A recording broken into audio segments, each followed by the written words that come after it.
안녕하세요. 청년항공입니다. 오늘은 3부 기상 파트를 강의해 드릴게요. 142페이지, 143페이지는 간단한 내용이기 때문에 144페이지를 보시면 돼요. 이 그림으로 모든 게 설명이 되는데요. 우리 기상을 4파트로 나누면 대륙권, 성층권, 중간권, 열권으로 나눌 수가 있어요. 대륙권은 대류현상이 일어나고요. 기상현상이 일어나는 부분입니다. 성층권은 오존층이 있는 곳이고요. 중간권은 대류현상은 있지만 기상현상은 일어나지 않습니다. 열권은 가장 바깥쪽이라고 생각을 하시면 돼요. 이 각각의 층의 특징이 있는데요.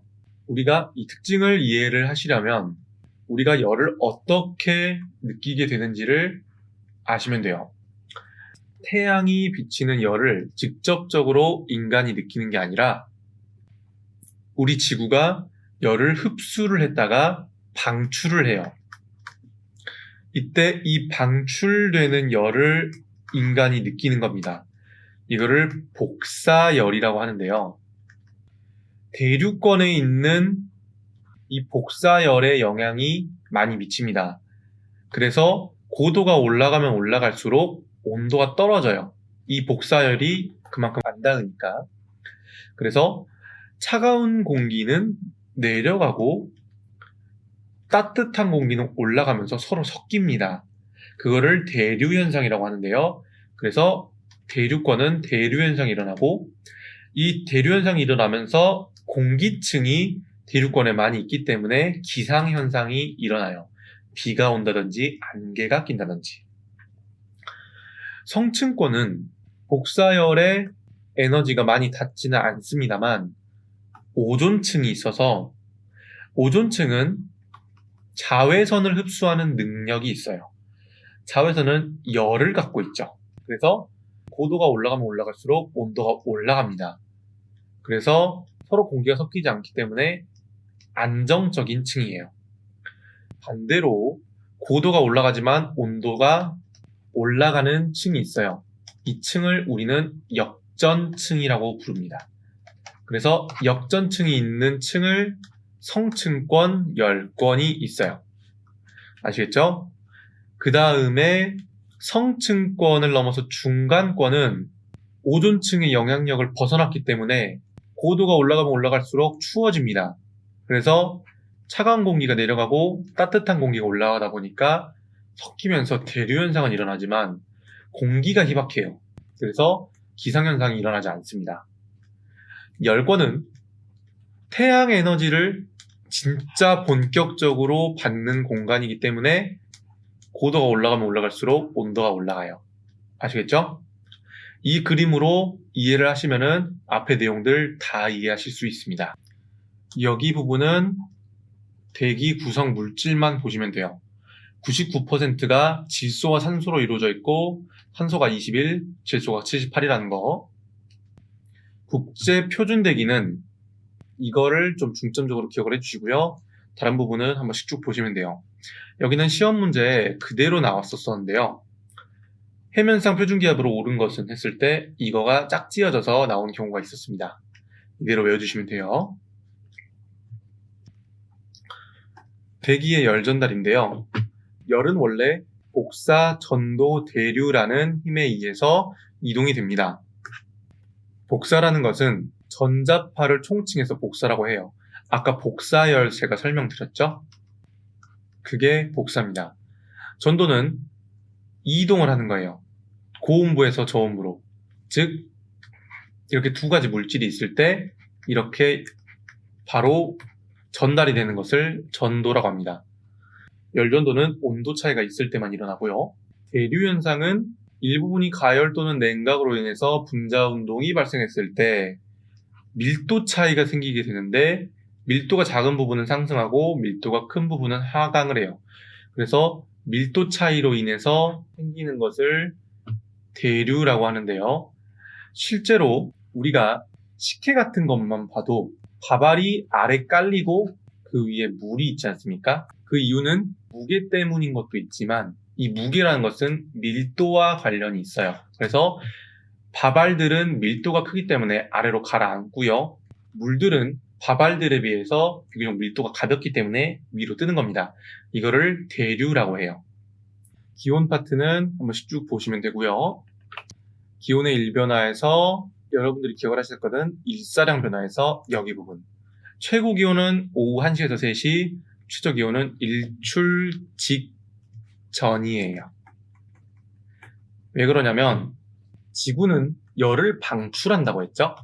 지구는 열을 흡수했다가 방출을 해요. 이때 흡수하는 에너지는 오후 1시에서 3시 사이에 가장 많은 양을 흡수를 하고 있기 때문에 흡수를 하고 보관을 하고 있기 때문에 이때 최고 기온이 되는 것이고요. 해가 져서 달이 뜨면 흡수되는 양보다 방출되는 양이 훨씬 많아져요. 그래서 일출 직전에 최대로 방출을 하고 일출이 되면은 다시 흡수를 시작합니다. 그래서 일출 직전에 최저 기온이 나타나는 거예요. 아시겠죠? 역전층은 아까도 설명을 했고요. 습도는 수증기압이라는 내용이 시험에 좀 나오긴 합니다. 수증기압이라는 것은 그 수증기가 포함하고 있는 그 압력을 수증기압이라고 해요. 그래서 어떤 상태의 온도와 기압 조건에서 공기덩어리가 보유할 수 있는 최대 수증기 양이 같을 때를 포화라고 하고요. 이때 수증기압을 포화 수증기압이라고 하고 포화 수증기압은 온도가 증가할수록 커집니다. 단열 과정에는 단열 팽창과 단열 압축이 있는데요. 이것도 그림으로 설명을 하면은 이해하실 수가 있어요. 자, 공기덩어리가 상승을 하면 부피가 커집니다.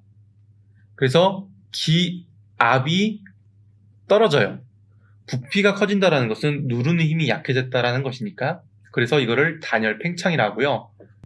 공기덩어리가 하강을 하면은 기압이 상승을 하고 누르는 힘이 강해지니까 부피가 수축합니다. 그래서 단열 압축 현상이 일어나는 거예요. 기압의 측정 단위에서는 여러분들이 암기를 하실 거는 여기 부분, 노란색 부분이에요. 이게 아까부터 계속 설명을 드렸었지만은 시험에 짝지어서 그대로 나오기 때문에 기억을 해주시면 됩니다. 고기압, 저기압에 대한 내용인데요. 여기는 한 번씩 쭉 보시면 되지만 고기압은 온난고기압과 한랭고기압으로 나눠집니다. 온난고기압은 온난건조한 맑은 날씨가 특징이고요. 한랭고기압은 일기가 좋지 않은 것이 특징이에요. 저기압은 한랭저기압과 온난저기압으로 분류할 수 있는데요. 한랭저기압은 대기 안정도가 불안정한 것이 특징이고요. 온난저기압은 키가 작고 이동 속도가 빠른 것이 특징입니다. 저기압과 고기압은 다른 것보다 이 그림을 보시면 이해하시기가 좀 편하실 거예요. 손 모양과 함께 기억을 하면 좋은데요. 여러분들 지금 강의를 들으시면서 여러분들의 오른손을 이렇게 엄지가 아래로 가게 그려보시면은 여기 손가락이 바깥으로 돌아갑니다. 그래서 고기압은 아래로 내려가고 바깥으로 발산하는, 나가는 방향을 그려요. 그거를 오른손을 아래로 했을 때로 설명을 할 수가 있고요. 저기압은 반대로 손가락을 올렸을 때 상승기류, 그리고 손가락이 안쪽으로 몰리는 형태를 보여요. 그래서 안쪽으로 수렴하는, 들어가는 형태를 그리게 됩니다. 이거를 손 모양으로 기억을 하시면 편해요. 헷갈리지 말 거는 오른손으로 해야 된다는 거. 아시겠죠? 여기까지 여러분들이 공부를 하신 내용은 대기의 열 전달 방법, 최저 온도와 최고 온도가 언제 일어나는지, 단열 과정에서 단열 팽창과 단열 압축은 무엇인지, 그리고 어떤 특징이 있는지, 기압의 측정 단위, 그리고 고기압과 저기압의 기류와 방향, 그래서 발암 구조를 오른손으로 표시할 수 있다는 거 기억을 해주시면 돼요. 기상 파트에서는 첫 번째는 일단은 이렇게 7가지가 좀 중요합니다. 그래서 7가지를 좀 기억을 먼저 해주시고 다른 부분을 읽으시면서 공부하시면 돼요. 3부 1강은 여기서 마무리 짓도록 하겠습니다. 다음 시간에 뵙도록 하겠습니다. 고생하셨습니다.